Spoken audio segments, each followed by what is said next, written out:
भिलाई नगर विधायक देवेंद्र यादव के बंगले में ईडी की कार्रवाई देर रात तक चलती रही। ईडी की टीम पहले रात 11 बजे उनके बड़े भाई धर्मेंद्र यादव के घर से निकली। इसके करीब 2.5 घंटे बाद रात 1:30 बजे विधायक आवास से भी निकल गई। ईडी के जाने के बाद जैसे ही विधायक देवेंद्र यादव बंगले से बाहर आए, उनके समर्थकों ने उन्हें अपने कंधे पर बैठा लिया। विधायक देवेंद्र यादव समर्थकों के सामने सीना ठोकते और अपनी जीत की खुशी जताते हुए दिखे। इधर देवेंद्र यादव जिंदाबाद के नारों से पूरा सेक्टर 5 गूंज उठा। विधायक देवेंद्र यादव बीच बीच में कहते दिखे कि सच कभी पराजित नहीं हो सकता। आपको बता दें कि विधायक देवेंद्र यादव के सेक्टर 5 स्थित आवास में ईडी की टीम सुबह 6 बजे से देर रात 1:30 बजे तक कार्रवाई करती रही। उन्होंने इस दौरान बड़ी मात्रा में दस्तावेज जांचे और विधायक देवेंद्र यादव से पूछताछ भी की। विधायक देवेंद्र यादव व उनके बड़े भाई धर्मेंद्र यादव के घर में ईडी की रेड के बाद भिलाई में पूरी तरह से राजनीतिक माहौल गर्मा गया था। सेक्टर 5 विधायक आवास के सामने बड़ा टेंट लगाकर सैकड़ों की संख्या में कांग्रेस कार्यकर्ता धरने पर बैठे रहे। वही लोग भजन, हनुमान चालीसा का पाठ करके ईडी की कार्रवाई का विरोध कर रहे थे। ईडी की टीम सोमवार सुबह 6 बजे से विधायक के बंगले में डटी हुई थी। वहीं उनके समर्थक भी सुबह 11 बजे से गेट के बाहर ही डटे रहे।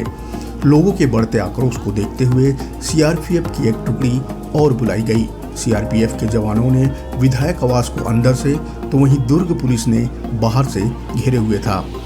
इस कार्रवाई के विरोध में प्रदेश भर के एनएसयूआई के सैकड़ों कार्यकर्ता भिलाई पहुंच गए थे। वे लोग विरोध करते हुए बंगले के अंदर तक घुस गए। यह देख विधायक देवेंद्र यादव ने उन्हें हाथ हिलाकर बाहर जाने दिया। इसके बाद उन कार्यकर्ताओं ने विधायक आवास के बाहर प्रधानमंत्री नरेंद्र मोदी का पुतला जलाकर विरोध प्रदर्शन भी किया। इस बीच देर रात एनएसयूआई के प्रदेश अध्यक्ष के साथ सैकड़ों की संख्या में समर्थक विधायक आवास पहुंचे और वो विरोध करते हुए बंगले के अंदर बाउंड्री वन फांदकर घुस गए। इसके पहले ही उनकी सीआरपीएफ के जवानों से झड़प हुई तो विधायक देवेंद्र यादव बंगले से बाहर आए और उन्होंने हाथ हिलाकर सब ठीक होने का इशारा किया और उन्हें बाहर जाने के लिए कहा। इसके बाद सभी कार्यकर्ता वापस बाहर आ गए। विधायक के बड़े भाई धर्मेंद्र यादव के घर में पहुंची ईडी की टीम ने जांच पूरी कर ली है। वहां से क्या कुछ मिला ये तो पता नहीं चल पाया, लेकिन वहां जांच करने वाली ईडी की टीम सीधे देवेंद्र यादव के बंगले पहुंची। उनके पीछे पीछे रात 11 बजे के करीब धर्मेंद्र यादव भी विधायक आवास पहुंचे। इसके बाद वो भी समर्थकों के साथ बंगले के बाहर ही बैठे रहे।